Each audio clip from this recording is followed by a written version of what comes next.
श्री शिवाय नमस्तुभ्यम। ओम नमः शिवाय। आज आप इस वीडियो में सुनेंगे शिव महापुराण कथा का 62वां अध्याय। तो भगवान शिव और माता पार्वती का सच्चे मन से ध्यान करते हुए इस पावन कथा का श्रवण करते हैं। जो रजोगुण से संसार की सृष्टि करते हैं, सत्वगुण से 7 भुवनों को धारण करके उनका भरण पोषण करते हैं और तमोगुण से युक्त हो इस जगत का संहार करते हैं। जो इन तीनों गुणों की माया को त्याग कर पुनः शुद्ध रूप में स्थित हैं, उन सत्यानंद स्वरूप अनंत बोधमय निर्मल पर ब्रह्म शिव का हम ध्यान करते हैं। वे सर्वेश्वर शिव ही सृष्टि काल में ब्रह्मा, पालन के समय विष्णु और संहार के समय रुद्र का नाम धारण करते हैं। सत्वगुण एवं सत्व भाव से ही उनकी प्राप्ति संभव है। ऋषि बोले कि हे महाज्ञानी व्यास जी, शिष्य सूत जी, हम सब आपको नमस्कार करते हैं। आप हम पर कृपा करके हमें कोटि रुद्र संहिता को सुनाया है। अब हमें उमा संहिता में वर्णित श्री पार्वती जी और शिव जी की अद्भुत लीलाओं के बारे में बताइए। ऋषियों की इन प्रार्थना को सुनकर सूत जी बोले कि हे मुनिगणों, आपकी प्रसन्नता के लिए परम दिव्य भोग और मोक्ष प्रदान करने वाले इस मंगलमय चरित्र को सुनाता हूँ। पूर्व काल में मुनि व्यास जी ने सनत कुमार जी से इस कथा को सुना था। सनत कुमार जी बोले कि हे व्यास जी, श्री कृष्ण पुत्र पाने की इच्छा लेकर कैलाश पर्वत पर तपस्या करने हेतु पहुँचे और वहाँ उन्होंने उपमन्यु को तपस्या करते हुए देखा और उनसे सब बातें कही तथा शिव महिमा बताने के लिए भी कहा। तब उपमन्यु बोले कि हे श्री कृष्ण, एक बार जप करते हुए मैंने शिव जी के दर्शन किया। उनके पास अव्यय, गुह्य और अनेक दिव्य अस्त्र शस्त्र भी थे। शिव जी का त्रिशूल अत्यंत शक्तिशाली है एवं सागर के जल को भी एक पल में सुखा सकता है। इसी त्रिशूल से शिव जी ने लवणासुर का वध किया था और वहाँ मैंने एक फरसा देखा जो अत्यंत तीक्ष्ण धार वाला था और यही फरसा शिव जी ने परशुराम को दिया था। साथ ही वहाँ सुदर्शन चक्र भी था जो करोड़ों सूर्यों के समान प्रकाशित हो रहा था। शिव जी का पिनाक नामक धनुष, तलवार, गदा आदि शस्त्र भी मैंने वहाँ देखा। तत्पश्चात मैंने त्रिलोकीनाथ कल्याणकारी भगवान शिव को वहाँ पर देखा। उनके दाहिनी ओर ब्रह्मा जी हंस से जुते विमान में बैठे थे और बाईं ओर श्री हरि विष्णु गरुड़ पर बैठे हुए थे। मनु, भृगु आदि ऋषिगण, देवराज, इंद्र सहित सभी देवता वहाँ उनके सम्मुख खड़े थे। रुद्र जी के पास ही नंदी एवं अन्य भूतगण बैठे हुए थे। सभी हाथ जोड़कर अपने आराध्य देव की स्तुति कर रहे थे और उन्हें देखकर मैंने भी सर्वेश्वर शिव की स्तुति करनी आरंभ कर दी। तभी शिव जी ने मुझे साक्षात दर्शन दिए और बोले, हे ब्राह्मण, मैं आपकी भक्ति से प्रसन्न हूँ, अपना मनचाहा वर मांगो। शिव जी के उत्तम वचनों को सुनकर मैंने हाथ जोड़कर कहा कि हे देवाधिदेव महादेव, यदि आप मुझ पर प्रसन्न हैं तो मुझे अपनी अविरल भक्ति प्रदान कीजिए। प्रभु, मुझे मेरे परिवार सहित दूध भात का भोजन सदा मिलता रहे। उपमन्यु के वचन सुनकर शिव जी बोले, तथास्तु। तुम सब मुनियों में परम ऐश्वर्यशाली होगे तथा तुम्हें सदैव अमृतमय क्षीर की प्राप्ति होगी। जब भी तुम भक्ति भाव से मेरा ध्यान करोगे, मैं तुम्हें दर्शन दूंगा। यह कहकर शिव जी वहाँ से अंतर्ध्यान हो गए। हे कृष्ण, भगवान शिव ही सब तत्वों के ज्ञाता हैं, वे ही सर्वेश्वर हैं और इस संसार का हित और कल्याण करने वाले हैं। अतः पुत्र प्राप्ति हेतु तुम शिव जी की आराधना करो।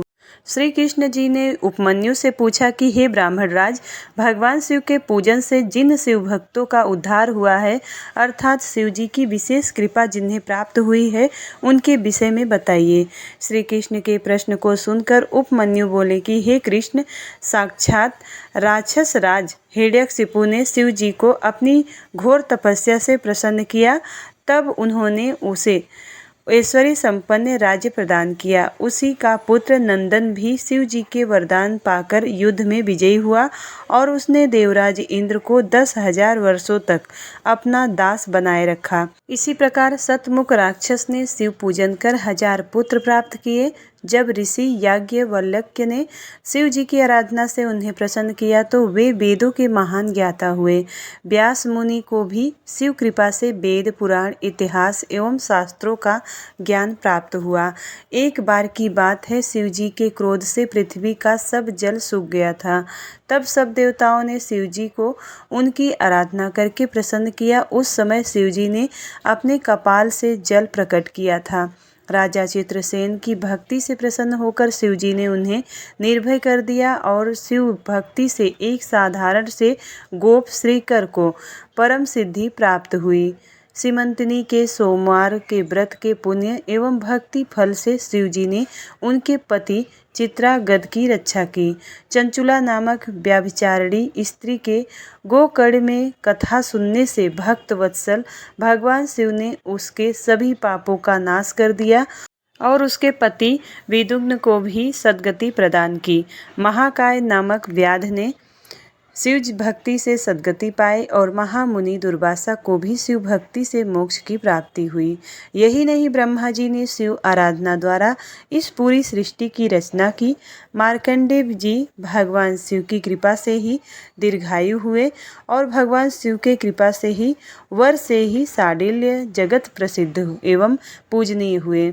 इस प्रकार मैंने आपको शिव जी के अनेकों भक्तों के बारे में बताया जिन्हें शिव की कृपा से रिद्धि सिद्धि की प्राप्ति हुई है। श्री कृष्ण जी ने उपमन्यु से पूछा कि हे महामुने, क्या भगवान शिव मुझे भी दर्शन देंगे? उनकी बात सुनकर उपमन्यु बोले, अवश्य ही भगवान शिव आपको दर्शन देंगे। मैं आपको एक अद्भुत मंत्र बताता हूँ जिसके जाप से निश्चय ही शिव जी प्रसन्न होकर न केवल आपको दर्शन देंगे अपितु आपकी पुत्र प्राप्ति की इच्छा भी अवश्य ही पूरी करेंगे। तब उन्होंने श्री कृष्ण को शिव महिमा का वर्णन करते हुए पंचाक्षरी मंत्र ओम नमः शिवाय की दीक्षा दी। उपमन्यु सारी विधि विधान जानकर श्री कृष्ण ने शिव जी को प्रसन्न करने हेतु जटाजूट धारण किया और फिर अपने पैर के अंगूठे पर खड़े रहकर कठिन तपस्या आरंभ कर दी। श्री कृष्ण की भक्ति पूर्वक शिव उपासना करते करते 15 माह बीत गए।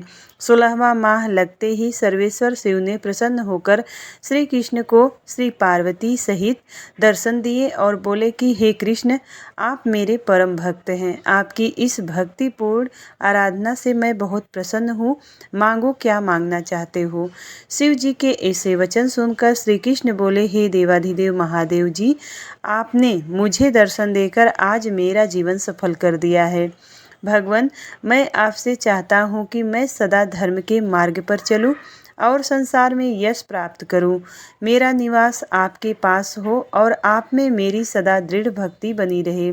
मैं सदा युद्ध में विजयी रहूँ और मैं शत्रुओं का नाश कर योगी जनों का प्यारा बनूँ और मुझे 10 पराक्रमी पुत्रों की प्राप्ति हो। श्री कृष्ण के वचनों को सुनकर शिव जी ने प्रसन्नता पूर्वक उन्हें सभी वर प्रदान कर दिए। श्री पार्वती जी ने लोक कल्याण हेतु ब्राह्मणों की सेवा करने का वर प्रदान किया। तत्पश्चात शिव पार्वती अंतर ध्यान हो गए। तब श्री कृष्ण भी प्रसन्नता पूर्वक उपमन्यु के पास पहुँचे और उन्हें अपने वरदान के बारे में बताकर वे अपनी नगरी द्वारिका को चले गए। श्री रामचंद्र जी ने भी भगवान शिव की आराधना कर उन्हें प्रसन्न किया और उनसे दिव्य अस्त्र प्राप्त किए। शिव जी के आशीर्वाद के फलस्वरूप उन्होंने लंका के विशाल समुद्र पर पुल बनाकर लंकेश्वर रावण को मारकर अपनी पत्नी सीता को मुक्त कराया।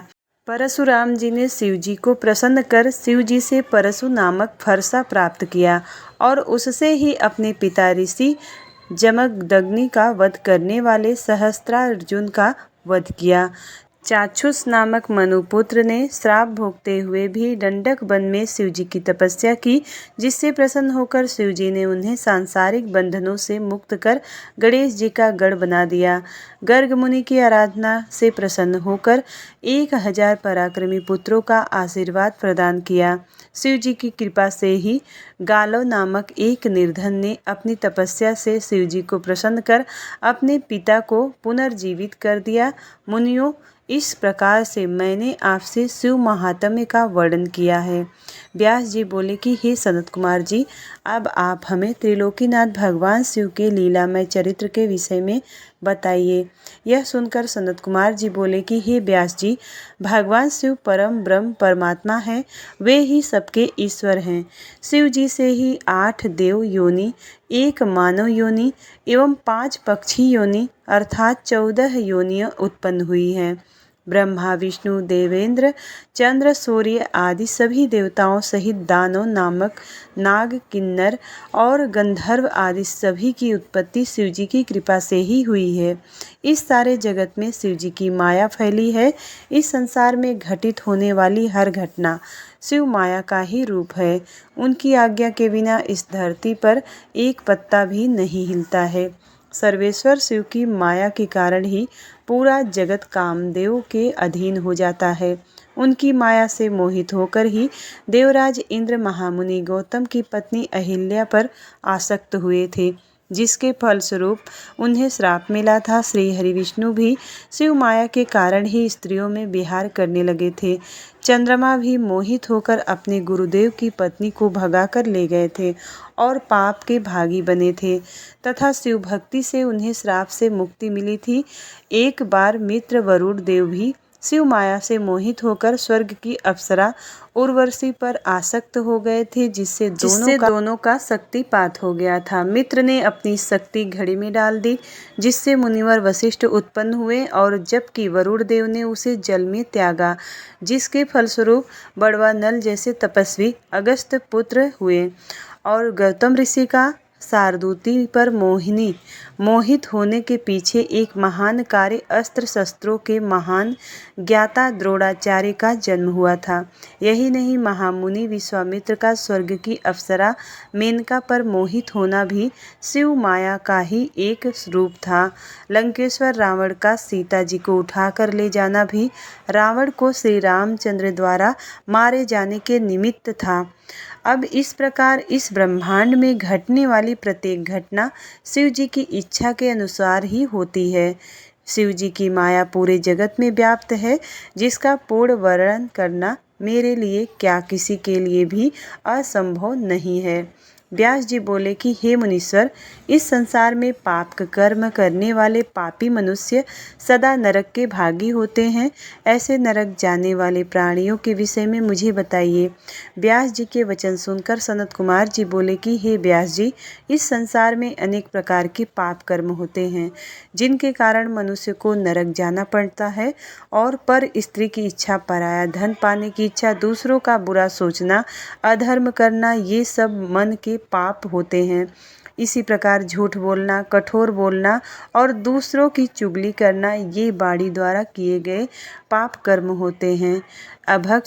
भक्षण करना, हिंसा करना, असत्य कार्य करना एवं किसी का धन वस्तु हड़प लेना, ये सभी शारीरिक पाप कहे जाते हैं और इनका फल बहुत ही भयानक होता है। अपने गुरु अथवा माता पिता की निंदा करने वाले महापापी नरक में जाते हैं। यही नहीं, ब्राह्मणों को कष्ट देना, शिव ग्रंथों को नष्ट करना भी महापाप माना जाता है। और जो मनुष्य भगवान शिव की स्तुति एवं पूजन नहीं करते और ना ही शिवलिंग को नमस्कार करते हैं, वो भी नरक के भागी होते हैं। बिना गुरु की पूजा के शास्त्रों को सुनने की कोशिश करने वाले, गुरु सेवा से जी चुराने वाले, गुरु त्यागी एवं गुरु का अपमान करने वाले नरकगामी होते हैं। ब्रह्म हत्या करने, मद्यपान करने, गुरु के स्थान पर बैठने तथा गुरु माता को कुदृष्टि से देखने वाले नरक में जाने योग्य ही होते हैं। वेदों की जानकारी रखने वाले एवं पूजन आराधन को त्याग देने वाले, दूसरों की अमानत को हड़पने वाले तथा चोरी करने वाले सभी मनुष्यों को अवश्य ही नरक में रहना पड़ता है। पर स्त्री का भोग करने वाले अथवा व्यभिचार करने वाले मनुष्य अवश्य ही नरक में जाते हैं। यही नहीं, पुरुष, स्त्री, हाथी, घोड़ा, गाय, पृथ्वी, चांदी, वस्त्र, औषध, रस, चंदन, अगर, कपूर, पट्टे, कस्तूरी आदि को अकारण ही बेच देने वाले मूर्ख मनुष्यों को नरक अवश्य ही भोगना पड़ता है। हे मुनियों, इस प्रकार मैंने आपसे ऐसे कृत्यों का वर्णन किया है जो कि महापाप माने जाते हैं और जिनके कारण मनुष्य को नरक की घोर कष्टदायक यातनाएं झेलनी पड़ती है। श्री शिवाय नमस्तुभ्यम। शिव महापुराण कथा का 62वां अध्याय समाप्त। उम्मीद करती हूँ वीडियो आपको पसंद आती है। यदि वीडियो पसंद आए तो वीडियो को लाइक करिएगा और चैनल पर पहली बार आए हैं तो सब्सक्राइब जरूर करिएगा और कमेंट बॉक्स में हर हर महादेव जरूर लिखिएगा। तो मिलती हूँ अगली वीडियो में, तब तक के लिए हर हर महादेव।